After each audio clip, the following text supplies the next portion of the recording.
It's Judd's Hockey Show.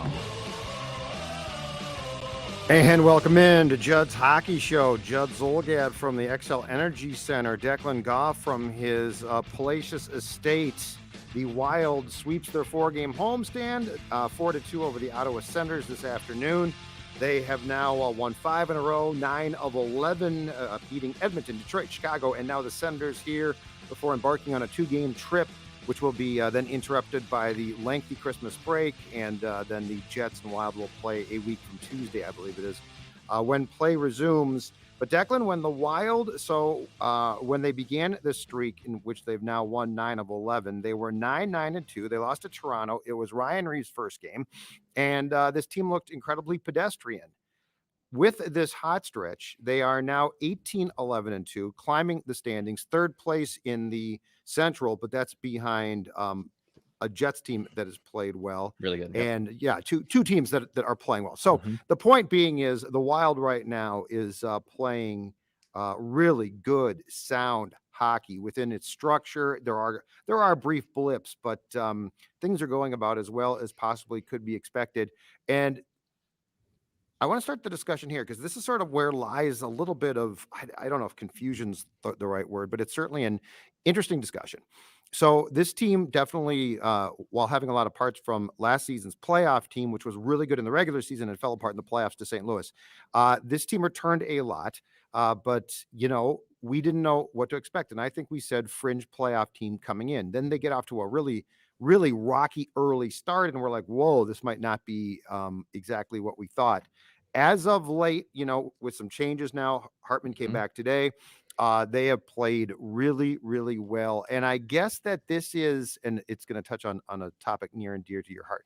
I guess with a defensive structure and goaltending holding up its end of the bargain, this is probably the best that we could have possibly expected now in this last stretch going into the season from this team. Because I don't think we ever expected that they were going to be, what was last year's team, 113 points or something like that? 114 or something. Yeah, so that was a lot. I don't think we expected that. But I will say this, this stretch that starts, after that Toronto game now has been impressive. And now this team at home as well is playing like I think we at least thought they might be capable of, and perhaps a little bit above that. Is that fair, you think? Yeah, I think so too. Right now they're at 84% to make the playoffs right now, according to Money Puck. So yeah, they were kind of a 50-50 team when they got off to that rough start. And now they're kind of cementing themselves. They've banked some wins. It's like always, a very crowded Central Division. So you need to rack up as many points as you can right now. But yeah, they're playing very sound. They're playing very structured, wild hockey that they've played before. They suppress a ton of shots. I think at one point, at least before the empty net goal by the Senators, they only allowed about 12 or 15 5-on-5 shots throughout the course of the game. So they're doing a great job making their lives easier on their goaltending. And then obviously on the other part of that equation is your goaltending is also playing very well. Gustavsson was strong again today. Marc-Andre Fleury's been pretty strong for the most of the season outside of the start of the year that he had. Yeah, this is I think a sustainable way to win games too. It's not high end and not flashy, but they're figuring out ways to win like this. And I know we've seen it before from Wild teams that then they go to the playoffs when they get bounced in 6 or 7 games. So I'm not ready to deem them that they can for sure get past that. Totally with you on this. But I will say over the last 11 games here that they've been on, they've looked really, really well. And I think they have the most points in the NHL dating back to November 27th. So they're on a nice run right now. It's definitely building up some more confidence in the team. But I just need to see more. I just need to see it more. I'm loving what I'm seeing right now, but I just need to see it played out over the next few months more. Yeah, it does appear, and I'm totally with you. I can't go there. I can't go. I mean, every time it feels like that we start to get excited about what this team could possibly do in the playoffs, they get there and it's just like bang out in the first round. It does feel like the structure though sort of fits that style. I like how they're playing. I like the fact that where I felt in the first few games, because I mean that bad streak wasn't really long. It's not like it was 25 games, but it felt like at the start of the season when they didn't play structured, that they just got exposed. They weren't good enough to play like they were trying to play. The return of Greenway, who I was sort of debating on because he can go through stretches where he plays great, and then he can go through stretches where he doesn't. I think the return of Greenway, just because it's weird. And this goes back to a discussion that we talked about last year. The Foligno and Eck line, I don't think I've ever seen a line so reliant on all three guys. Yeah. Like, you'd think if one guy came out, it would be fine. And that's not to say that Eriksson Ek or Foligno become a mess, but it's not the same. The addition of Reaves has definitely helped. I mean, he just helps to loosen things up, both in the room and on the ice, because at least in the regular season, and this might change in the playoffs because penalties kill you there, but Reaves' arrival in the regular season literally opens things up on the ice. Nobody wants to get near him. Nobody wants to fight him. No. Nobody. And so, like, consequently, your guys are free to basically, because if the price is, if I defend my teammate, I'm going to potentially have to fight Reaves. Teams are like, I'm out there. And so as a regular season thing, it's been fantastic. I mean, tonight in warmups, he dressed as Santa Claus. He had a Santa Claus hat great. on. He's throwing pucks and sticks. he in the post game, Kaprizov said a couple days ago, Reaves called him up and said, "Do you want to be my elf?" And he's like, "Yeah, sure." And so Kaprizov's in pregame warmups dressed as an elf, trying to help and distribute things. I mean, that's the type of things that, like, if it's sincere, it works. If it's fabricated a bit, it doesn't work. But Reaves is very sincere. So, like, it's fantastic. And this team, it feels like what this team has back, just from a starting point here, because there's a lot of things on the ice that are just flat out going well for them. But it feels like the most important thing is when the season started, this team didn't have its mojo. Like Correct. that, the closeness that was just evident all of last year was not there. And with obtaining Reaves, it changed that. And so that's there now. And I also think that there is an accountability on the ice to play a certain way that disappeared that is now back. So it's not like it's a sexy team outside, obviously, the first line, but it doesn't have to be. It has to be a team that executes, and they are executing now. And I think that there's an accountability that if you don't, and your name is not Kirill Kaprizov, you're going to hear about that. And there's going to be, I don't want to say trouble, but I do think an accountability that probably has to be answered for if you don't do your job. You can definitely benchmark that since the Ryan Reaves trade that this has just been a different team. I mean, the record says it automatically. I believe 9-3, 9-3 or so, 7-3 in their 10 games. 9-3-0, 9-3-0 with since Ryan Reaves was acquired here, as our YouTube commenters point out. And when we first saw that trade, I think there was a little bit of not an offensive guy and a team that is in desperate need of trying to find a top six forward, and there was plenty of news circulating that they were on the market looking for that. And Ryan Reaves doesn't necessarily bring that, but Guerin, from his playing days and also from him being a GM, knows what it takes to win and knows how also important that culture, accountability, locker room vibe is. And there wasn't, I don't think that this locker room was bad throughout the first month before the Ryan Reaves trade. It just, it lacked a little bit of fun and spunk. I love the weird, not weird wild commercials. I think that's great. And I think that room is still pretty good, but they were just missing a little something. And ironically enough, it's a guy who is mostly kind of known as a goon around the league. And obviously, can sometimes have a bad reputation when he's on the ice, but he has brought a winning attitude here. And I think Guerin deserves a ton of credit for finding that. And I know we saw a 5th round pick as the price of it for a guy who was kind of being healthy scratched in New York. Also, look at New York. Look how the Rangers they haven't been playing very well since he left either. So he definitely makes a difference. He is that Pat Bev type of role player that just brings everyone together. Yeah, but so Pat Bev, it's a good comp. Pat Bev, though, is wound tight. Like Pat Bev, I think Pat Bev starts his day holding a guys accountable, right? He's like, go, go, go. Reaves is accountability, but he's also fun. And like the thing that struck me at the start of the season was this team was having no fun. Nobody was fun. That's the way and I look up and down the roster, and it's a lot of guys who are either quiet or wound tight. A lot of guys wound tight. Zuccarello's wound. I think he's wound tight, right? Yeah. Hartman wound incredibly tight. Spurgeon is a captain and he leads by example, but he's not a go-to guy as far as, oh man, Jared talked. Like that's all like, oh yeah, Jared. When Jared talks, I'm sure it works, but it's not going to work consistently. Like previous to Reaves, who set the tone? And Foligno has a bit of that, but it feels like if he was basically alone in trying to set that tone. Where Reaves is a huge personality, absolutely huge. Pat Bev is too. I just think Pat Bev is probably more of a jerk.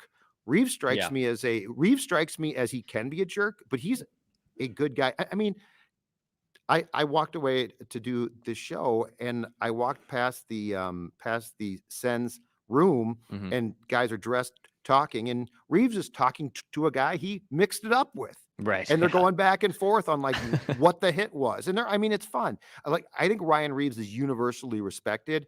And I don't know, and I just don't know this. He doesn't strike me as a shelf life guy like Pat Bev for sure is, right? Like Pat Bev Oh yeah. is gone partially because it's like, thanks for the year, Pat. We can't take this anymore. I think Ryan gets shipped off because it's seen as diminishing returns for a skill set. But, again, Dex, you can't, it's so hard to like quantify the importance of people.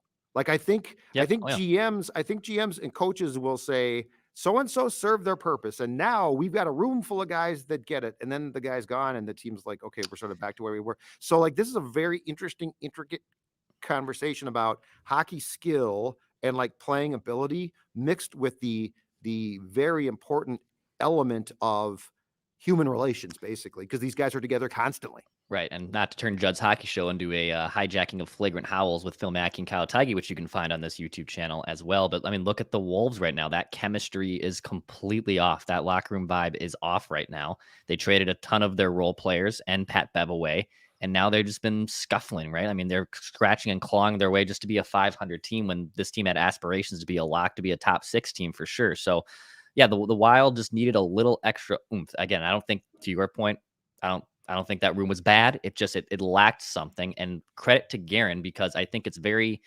easy to be a Chuck Fletcher and make a big panic trade and you mortgage a bunch of high assets to bring in someone just because you have to bring in someone. Where this was clearly all right, yeah, he can help us on the ice, but also what he's going to do for us off it and what he's going to do for that room, we can pay that price and it's going to work out.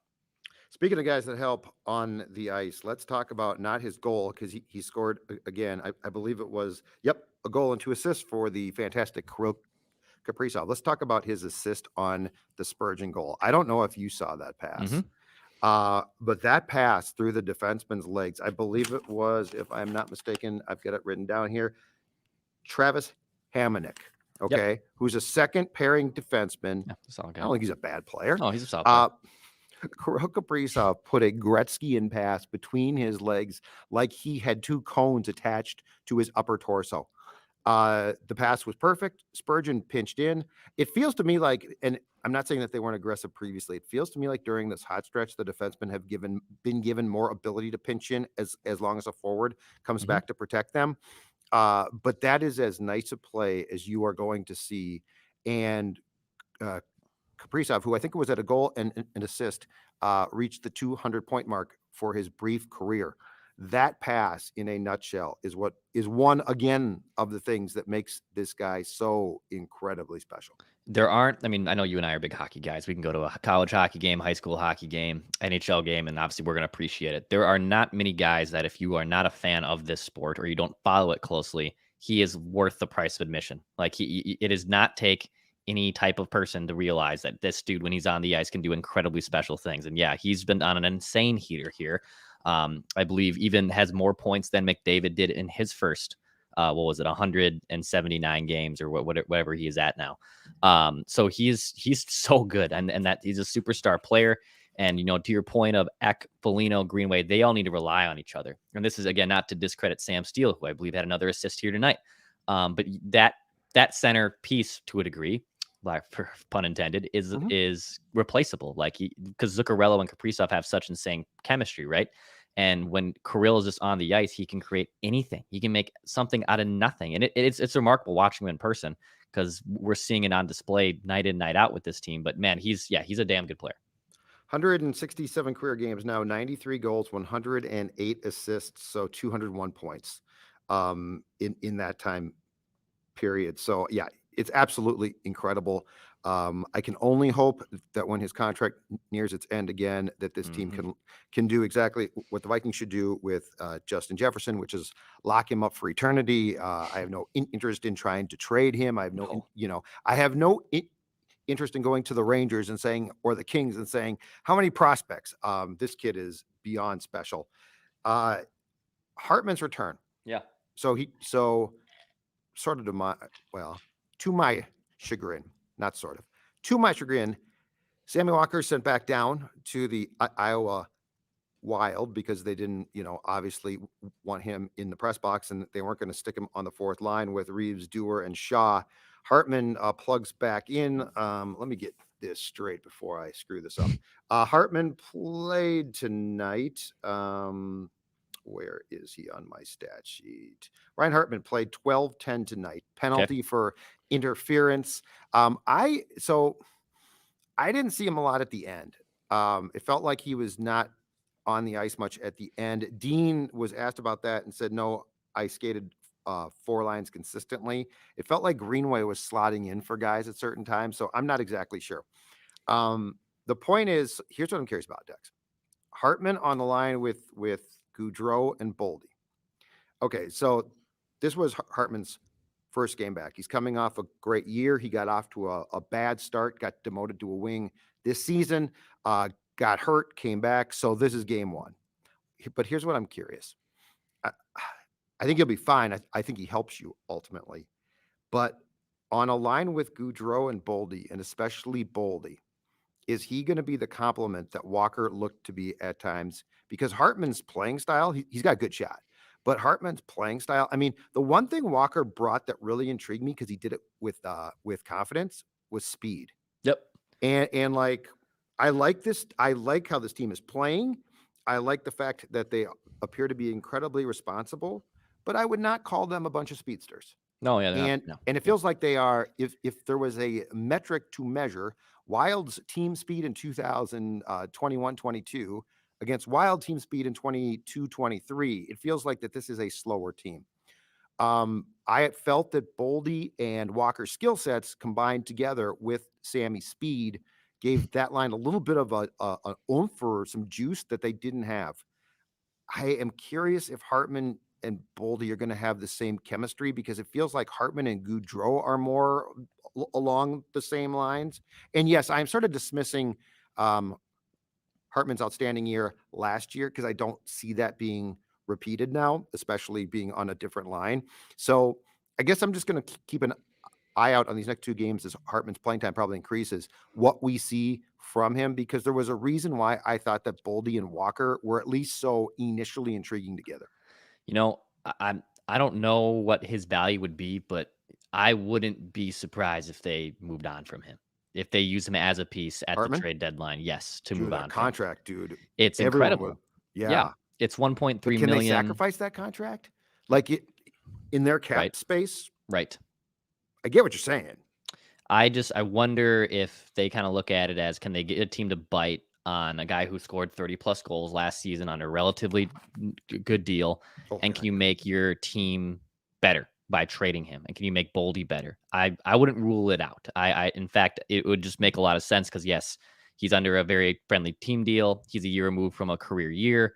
And if they could find someone that can complement Boldy's skill set better, I think you do it. I think you, and to your point, yeah, they have to figure out some cap gymnastics, because they're in cap hell still for 2 more years. Right. But I wouldn't be surprised. I wouldn't rule out if they could potentially move him. That's a really intriguing thought. I briefly thought of that in the press box during the game, but then I thought, well, because of being in cap hell, his contract is such a good contract because he signed for cheaper to stay here. But it makes sense. So you bring up, that's an intriguing thing too, because of this. Now, I'm not saying that this team is going to continue at the points pace that they have been at for approximately the last 11 games, but I mean, they do look good, right? As the deadline nears, if you're still playing well, what do you do? Because like Dumba got off to in my opinion, atrocious start. Yep.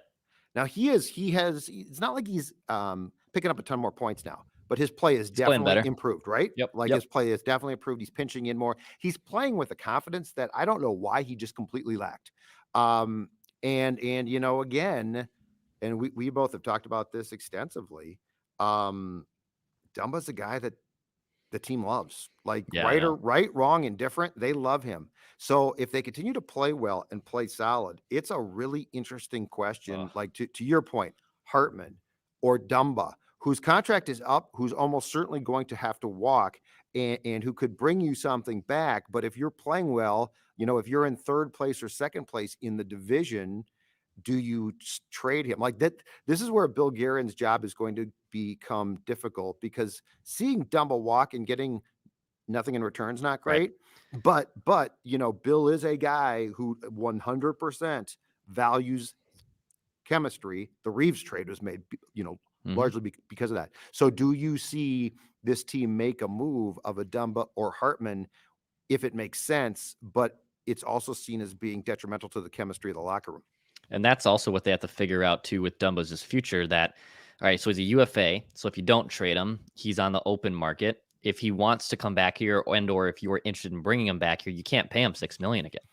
Like No, hell no. he's not that at the time, totally reasonable, but you can't pay that guy $6 million again, especially when you're in cap hell. If they weren't in cap hell, okay, let's have more of a discussion, and the availability is probably there to a degree, but you would hate to also not get anything for him. I just don't know. I really don't. I know we love bringing takes on this show, but I do not have a firm idea of what the future holds for Matt Dumba on the Wild by the trade deadline. I really don't. Okay, I think they would. I think that there are some people in the organization for sure that would like to trade him. I don't think that those guys are necessarily named Bill Guerin Correct. or Dean. I think that what they say will go. And if this team is playing well, I don't think that they would do that. You know what? In retrospect, so let's talk about the guys that Guerin has messed with, okay? Because he's not afraid to. Guy was here sitting on the bench, name spelled wrong on the scoreboard when they welcomed him back. Cam Talbot. Yikes. Guerin messed with him because he thought he's either going to handle it, but I've got a chance to get a Hall of Fame goaltender, and if he can't, that's on him. I don't know that they would mess with Dumba and the room there.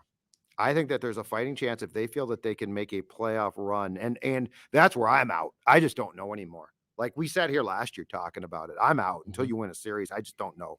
Um, but I will say this: I don't think Bill Guerin would, if this team is playing well and is Right. clearly going towards a decent playoff spot. I don't think Dumba gets moved, but then he definitely walks. And there are going to be people who work here who are in Bill's ear about, is this the best idea? Right. Yeah, and that's going to be just a fascinating decision for him. Yeah, and he makes $6 million. He could help another team. Yeah, if they're playing as good as they are right now, and we get to the trade deadline, then probably not, right? Like he probably is not going Right. anywhere. Because, yes, Why? Like why? agreed. Unless you got completely blown away by some offer, then okay, obviously let's talk. Yep. But if they're just middling, if Bill kind of sees it as, all right, we're probably just gonna be a wild card team. Maybe we can be the third team in the Central, and you get a good enough offer, you could probably move them. But I think we're gonna have to just wait it out still for another few more months till we get close to the deadline. I think the going theory previously has been that that Faber, who was acquired for Yep. Fiala from the Kings, and Brock obviously plays for the Gophers, and he could step in tomorrow. He's great. I think the working theory was that he would replace Dumba. But the thing about it is, you know what? He could replace Matt.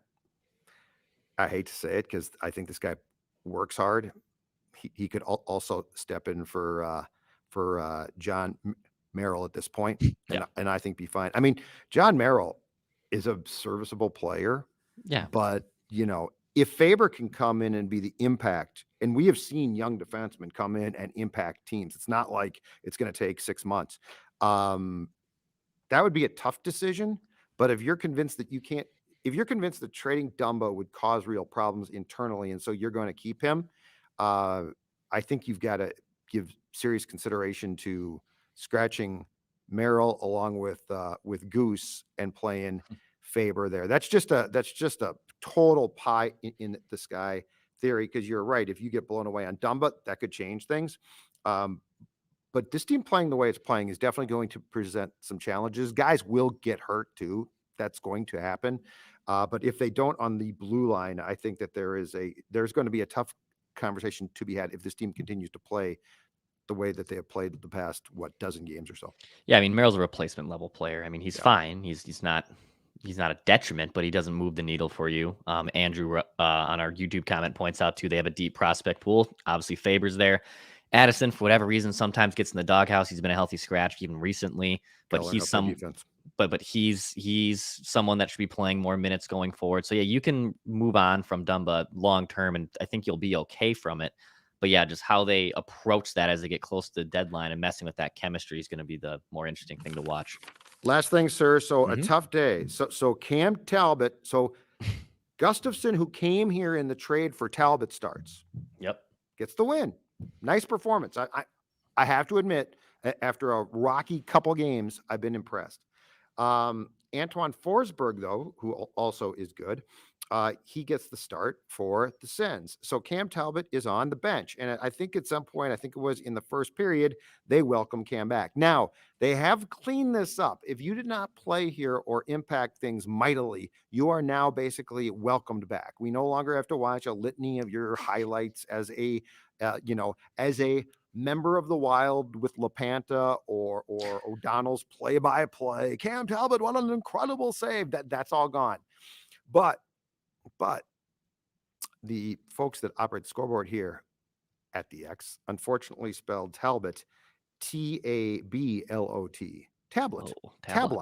Tablet. So Cam looks up at first, and speaking of another guy, I think that's wound relatively tight in life. I think Cam might be as well. Oh yeah. So Cam looks up at the scoreboard, and at first you can tell he's not thrilled. And I think that he saw his name and started laughing uproariously.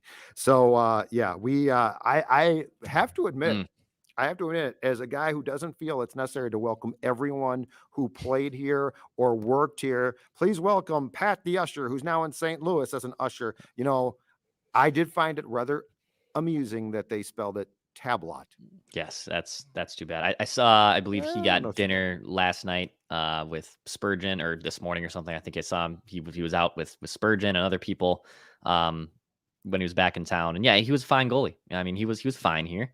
And to Gustafsson's point, I tweeted this out, and I've been harping on it for a long time with you on this show. It's just overpaying for goaltending it can just kill you from a cap management standpoint.